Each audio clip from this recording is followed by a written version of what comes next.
Well, it's time now to take a look at what's making the newspapers here in France this Friday. And for that, I'm joined by Nicholas Rushworth, our press reviewer. Hello, Nicholas. Good morning, Laura. Right, so what's the big story in the French press today? The main story in most of the papers is the arrival of the Pope in Madrid. There you can see him in his Pope-mobile being acclaimed rapturously by supporters. Also making the headlines, terrorist attacks in Israel. There you can see 8 dead.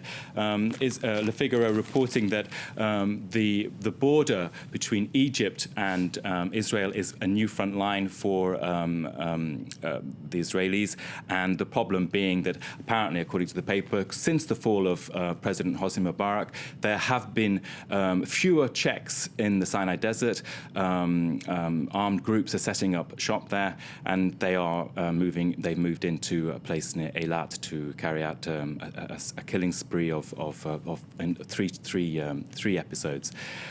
Also covering that is Rue 89, the web paper run by former journalists of Libération, and there you can see the Egyptian border, a new front line for Israel, and it says the tension is coming as a key deadline approaches. That is the 20th of September. That's when the Palestinians will announce their bid for UN membership and hence recognition of statehood. Okay, well, let's move on to here in France, a former French Prime Minister apparently getting involved with talks on Libya. That man is Dominique de Villepin. He is Nicolas Sarkozy's arch-rival, and he is in the press, but he's also been quite discreet about it, saying he can't make any comment specifically about talks, but has acknowledged that he's been to the Tunisian resort of Djerba and has met envoys of Colonel Gaddafi, and he has extensive experience in the region, but he says yes, he was asked to take part, but so far no one is saying who asked him to do so. The Elysée is certainly denying that it's sent Villepin to Djerba for those talks. Le Parisien covered that story first on Thursday, saying that there you can see the headline, "The Mysterious Diplomatic Trips of Dominique de Villepin." Of course, he's made several trips to the region, apparently, in great secret over the last few months. Okay, now let's move to that Pope story that you mentioned a little bit earlier. What are the papers saying about his trip to Spain for World Youth Day?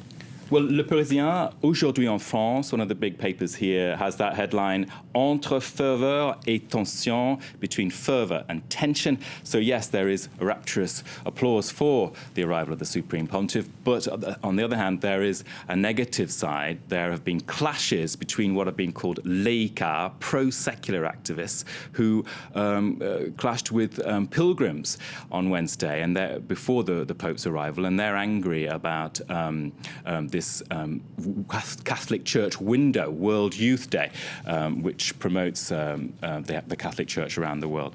Now, of course, the paper, Le Parisien, is arguing that this all has to be seen in the context of general discontent about the economy in Spain. Los Indignados have been holding protests around Spain, the indignant ones, furious at austerity measures that are hitting youth unemployment over 20% in Spain. And it talks to one young man, Juan Lopez, saying that he's not opposed to the Pope as such, but, well, he thinks that money should not go on spending for him to be there. Instead, any money that's available should go much better to the famine victims in Somalia. Okay, well, let's move to the left-wing daily Livio Hacia now. They're leading on the United States and President Obama's bus trip in the Midwest to try and bump up support. There he is. Barack Obama sucking on his ice cream as he heads out to the Midwest, and the paper there saying that he's trying to bump up his support, selling himself as a man of consensus after all that nasty partisan squabbling we saw over the US debt crisis a few weeks ago. Now, he is sinking in the opinion polls there. In the editorial Passif, you can see there, it says it's sunk to 40%. The editorial says he has disappointed, and that's because of the economy, but the paper argues you cannot rule him out of the race for the White House next year just as yet. He's a great campaigner, and he knows how to talk to people as intelligent adults. Okay, and just finally, a quick story to finish as well about champagne. Back to Le Parisien, it's got a nice little piece that, in fact, the harvesting for the champagne crop, there you see, aujourd'hui en France, Le Parisien, the champagne harvesting begins today, and we're going to have a great year if you can afford it. Of course, with the financial crisis, perhaps that won't be the case. Thanks very much indeed, Nicholas, for that look at all today's French newspapers.